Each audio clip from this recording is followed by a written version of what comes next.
एक शाम प्राची टीवी पर सीरियल देख रही होती है। तभी उसकी सास वहां आती है। अरे सीरियल में तो ऐसे मग्न है जैसे आज रात का खाना पड़ोसी आकर बनाएंगे। मुझे पता ही नहीं था आपने अपने बेटे की शादी पड़ोस में भी की हुई है। हैं? मतलब? मतलब इस घर में सारा काम बहू ही करती है, आप तो सिर्फ खर्राटे मारती हैं। अच्छा जी, फिलहाल तो तुम आराम फरमा रही हो, चलो जाओ, ये मेरे टीवी देखने का समय है। आहा, इसीलिए मुझे भगाया जा रहा है। सॉरी, अब तो बिल्कुल नहीं जाऊंगी। प्राची की इस बात पर दोनों सास बहू के बीच टीवी रिमोट के पीछे बच्चों जैसे छीना झपटी शुरू हो जाती है, जिसके बीच श्लोक भी काम से घर वापस आ जाता है। हाँ, आज मेरी चूहे बिल्ली की जोड़ी किस बात पर झगड़ रही है?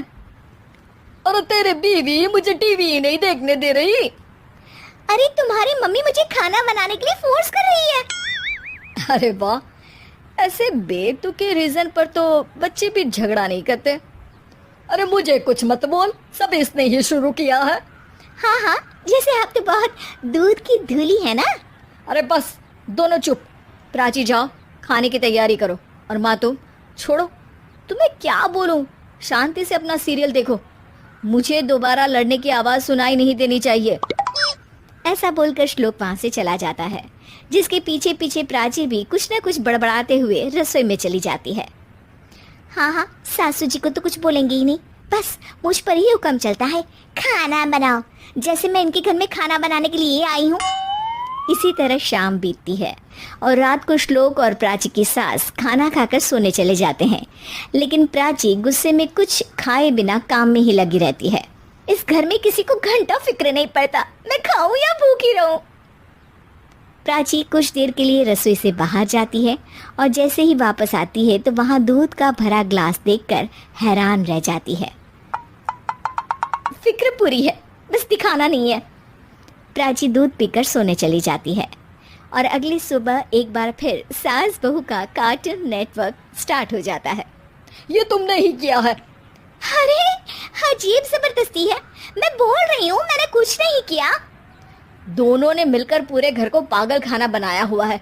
यहाँ कोई नॉर्मल इंसान तो रह ही नहीं सकता, इसीलिए अब पड़ोसी क्या रिश्तेदार भी घर आने से कतराते हैं।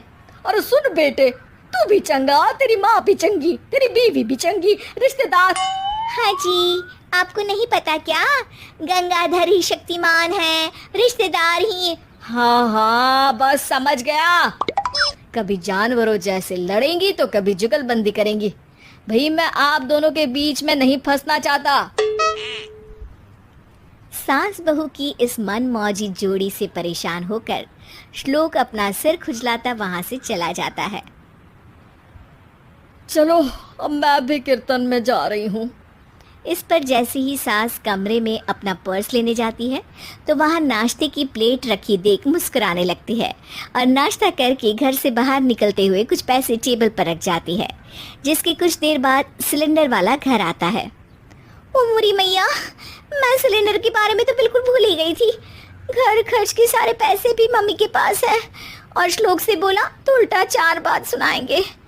प्राची ये सोच ही रही होती है कि अचानक उसका चेहरा चमक उठता है और वो घर में आकर इधर उधर देखने लगती है। तभी उसकी नज़र टेबल पर रखे पैसों पर पड़ती है, जिन्हें वो सिलेंडर वाले को दे देती है। ये सब श्लोक देख लेता है। अच्छा बेटे, इतना बड़ा घोटाला, सबके सामने मैं तेरी दुश्मन और पीठ पीछे तेरी मेरी यारी। इस पर श्लोक एक प्लान बनाता है और शाम को सब एक साथ बैठे होने पर बोलने लगता है। माँ, तुम दोनों की बहुत लड़ाई होती है, इसलिए मैं सोच रहा हूँ कि प्राची को उसके घर छोड़ाऊं, इससे वो भी खुश रहेगी और तुम भी। अचानक श्लोक की ये बात सुनकर सास बहू शौक से उसकी तरफ देखती हैं। अरे ऐसे कैसे घर छोड़ाओगे, मुझे कहीं नहीं जाना। अरे तुमने बोला नहीं पर मैंने सुन लिया, तुम्हें मम्मी के साथ रहना अच्छा नहीं लगता, मुझे पता है। अरे वो अरे, जब बहू खुद कुछ काम बोले तो वो तुझे सुनता नहीं, और अब जो इसने बोला ही नहीं वो तू समझ गया। जब उसे नहीं जाना तो फिर जबरदस्ती क्यों कर रहा है? अच्छा, फिर आपको मौसी के घर छोड़ाता हूँ, बस अब आप दोनों एक घर में एक छत के नीचे नहीं रह सकती। मैं इस टॉम एंड जेरी की जोड़ी को और नहीं झेल सकता। है? ऐसे कैसे नहीं रह सकते? तुम्हें इतनी दिक्कत है तो तुम्हारा बोरिया बिस्तर पैक कर देती हूँ, लेकिन मम्मी जी कहीं नहीं जाएंगी। बिल्कुल यही सुनना था मुझे। अगर दोनों में इतना ही प्यार है फिर हर वक्त ये लड़ाई का नाटक क्यों करती हो? देखा मैंने कैसे माँ किचन में दूध रखती है और तुम उनके लिए कमरे में नाश्ता रखती हो, और कैसे वो पहले ही तुम्हारी दिक्कत समझकर घर में पैसे रखकर बाहर जाती है। अरे भाई, इतना ड्रामा तो डेली सोप में भी नहीं होता जितना तुम दोनों ने इस घर में फैलाया हुआ है।